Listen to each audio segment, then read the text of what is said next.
In part 1, we talked about the activation of our DNA, and this is a concept that is not entirely understood yet. This is something that is happening right now. It's not something that will happen all of a sudden and that you have to wait for. This is something that you and I get to activate by becoming more in tune and aware of ourselves. If we're just sitting around saying, "Goodness, I'm stoked for my DNA to activate, but in the meantime, I'm going to keep eating at McDonald's and keep watching TV for 4 hours a day and keep on being a jerk to people I don't like," then don't expect yourself to experience any profound shifts. The higher strands of your DNA will bring you more in tune with yourself, for they are you, and you have to be the one to choose the path of awareness and unity. So higher strands of DNA, what does this really mean? The portions of the DNA chain that science has presently identified as the double helix represents only the surface portions of the chemical, elemental, and electrical components of the active DNA strands. Science has yet to understand the multidimensional spectra of DNA manifestation, though we are beginning to remember. The human DNA imprint will always appear from external analysis as a 2-strand double helix configuration in 3 dimensions.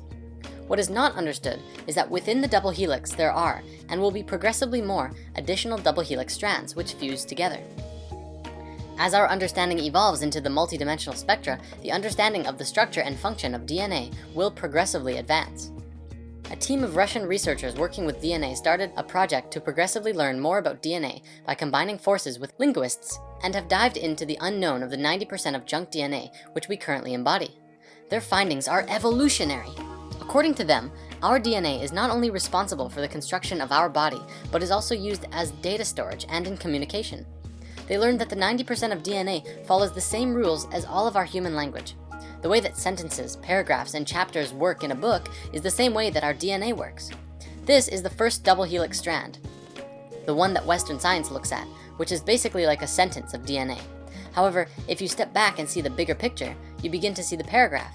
Stepping back further and you see the chapter, and so on.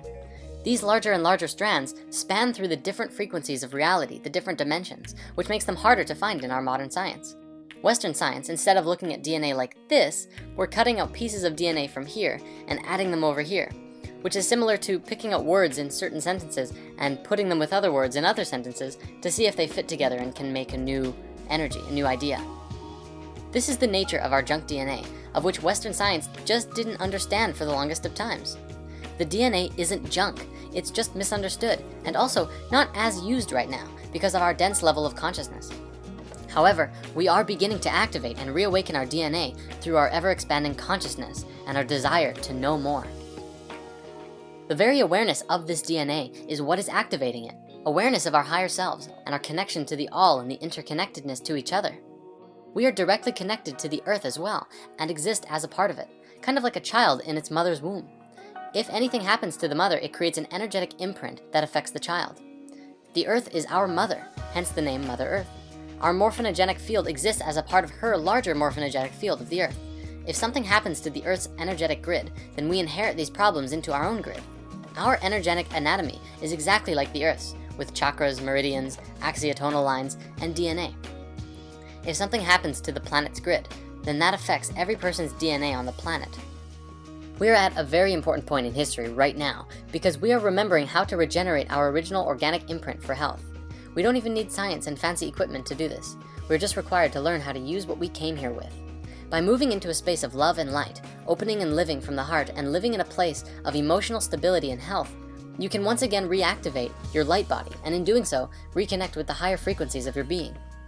Energetic blockages will reveal themselves as problems in your own life. Depression, anxiety, temper rages, or personal problems in your life which are causing stuckness or driving you down a path of chaos or disruption are also energetic blockages. We talk a bit more about this in lesson 13. A lot of teachings online demonstrate that there are specific shapes and geometries that you have to work with, such as the star tetrahedral Merkaba field, to reactivate your light body. This is true, but you also have to remember that the geometry is inherent to your being.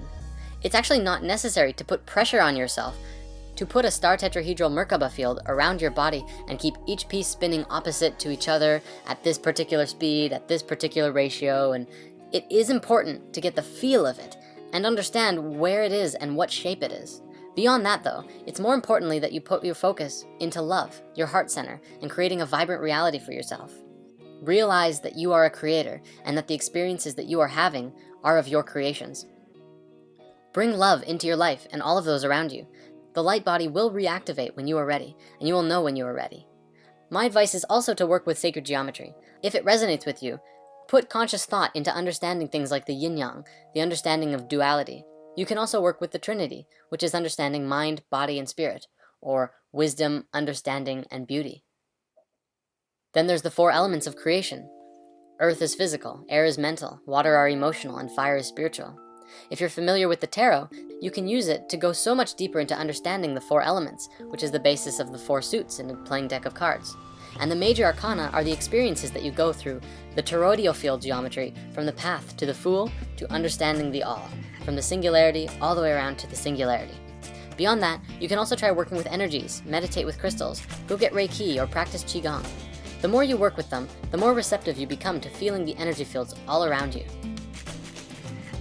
The final thing I want to say is this: we are all one, and our DNA is connected.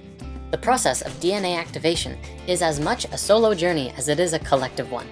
Through conscious conversation, getting in tune with your friends, and opening up your heart to those around you who you can trust will facilitate DNA activation within not just you, but those who you communicate with.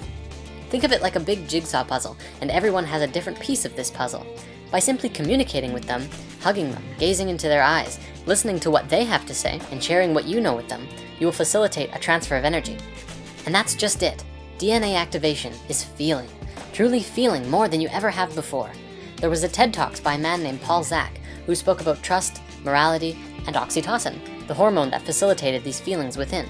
In my understanding, hormones like oxytocin are the 3rd-dimensional manifestation of these feelings and vibrations from the higher frequency, coming down into the physical body. Just as the heart organ is the physical manifestation of the source and center of your being and a different frequency as well. I will link you to this video. And ultimately, what he concluded was that physical contact, hugging, holding hands, eye gazing, are some of the most important factors in awakening to your whole self.